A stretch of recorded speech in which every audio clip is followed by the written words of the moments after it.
আমার নবীর ব্যাপারে কি বলছে?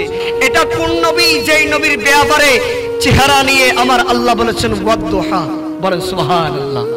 আমার নবীর জুলফি মুবারক, চুল মুবারক নিয়ে আমার আল্লাহ বলেছেন ওয়াল লাইলি ইজা সাজা, জোরে বলেন সুবহানাল্লাহ। আমার আল্লাহ আমার নবীর সিনা মুবারক নিয়ে বলেছেন কুরআনুল কারীমে আলাম নাশরাহ লাকা সাদরাক ওয়া আদানা আনকা ইজরাক। আমার আল্লাহ আমার নবীর হাত মুবারক আমার আল্লাহ কুরআনুল কারীমে বলেছেন ওয়া মা রামাইতা ইয রামাইতা ওয়ালাকিন্নাল্লাহ রামা, জোরে বলেন সুবহানাল্লাহ। আল্লাহ আমার নবীর কদম মুবারক নিয়ে কুরআনুল কারীমের মধ্যে বলতে লাগলেন লা উকসিমু বিহাযাল বালাদ ওয়া আনতা হিল্লুম বিহাযাল বালাদ।